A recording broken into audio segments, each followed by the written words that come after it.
So Toxic Lyrically amekuwa na controversies lately, ama tuseme recently, like amekuwa na trigger people's attention, yani zile vitu zenye zinakuwa tu zinashangaza watu tu. Unaona kama vile kuna time kulikuwa na hii event fulani ya politics, yani ambayo ilikuwa hosted na President William Ruto. Ilikuwa ni mambo na pale kwa State House in Nairobi, ambayo ilikuwa ni youth empowerment, yani mambo na vijana, yani unaona ambapo sasa ilikuwa ni kama tuseme ni alikuwa amejaribu kukaa hii event. Ruto alikuwa ameka hii event ni kama tunajaribu kutafuta kura za vijana, something like that, ambapo sasa hapa ilipatikana like Toxic Lyrically he was caught up akichanti two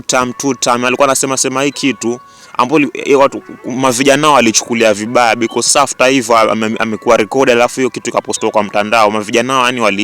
wali react tofauti, yani unaona, ambapo sasa wakasema ni kana kwamba they felt betrayal, ama they felt betrayed, ama walifeel ni kana kwamba wamesalitiwa after wameona kama kijana mwenzao ambao sasa ni Toxic Lyrically, ambaye ni msanii pia, ambaye anafaa at least ako pamoja na kama hivyo mafans, because so unapata pia hii inaonyesha kana kwamba ni fans expectations, yani unaona, ambapo sasa alikuwa tuseme yani wana expect at least msanii yako, kwa sababu Toxic Lyrically ametoka kwa street, alafu pia ni kijana, so wana expect at least angekuwa yuko pamoja na upande wao, kwa sababu sasa unapata hiyo two term inamaanisha yani ile President Ruto ataingia kwa wana hiyo urais, yani kwa mwaka mwingine wa pili. Like if you support that, inamaanisha yani Ruto atakuwa tena president on the second term, ambapo atakuwa ameingia two term. Unaona, ambapo ndio kuna ile mambo sijui na one term, two term, something like that, kama umefuatilia mambo na politics. Ambapo sasa pia mafans walikuja wakasirika, because walikuwa wanasema sasa Toxic Lyrically sasa ameanza kuingilia mambo na siasa ama ni vipi. But sasa yeye mwenyewe alikuja akarespond kitu akasema like mimi nilikuwa hapo, but sasa ground ni ile, as in anamaanisha yani yeye msimamo wake ni ule, but hiyo one term alikuwa anasema yani as in hiyo two term alikuwa anaisema na hizi sema one term, because hiyo akisema one term na yeye yuko pale inamaanisha angekuwa na support another kind of mpinzani wa huyu Ruto, ambaye sasa angepotezwa yani. So inamaanisha ilikuwa ni kama haiwezi kurisk kusema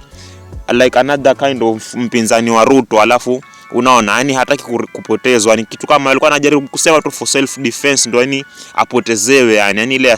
asishughulikiwe sana hivyo, because hizi vitu mazee zinakaa tu serious. Unajua pia mambo na politics kuna venye unaweza potezwa mazee, but hivyo ndio ilikuwa. Alafu sasa of course kuna mafans wengine bado wanaendelea tu na accusation mingi, but still hivyo ndio ilikuwa, unaona. Alafu pia unapata pia like Toxic Lyrically amekuwa na some feuds, ama tuseme ni kama mavita hivi ama beef na wasanii wengine kama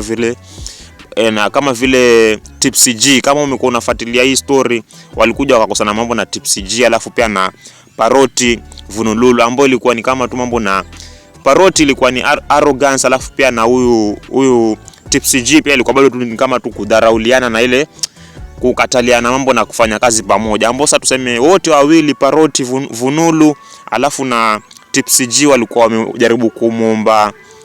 Toxic Lyrically collaboration, but sasa huyu Toxic Lyrically alikataa hiyo maneno, alafu ndio ikakuwa tu imekuwa very public.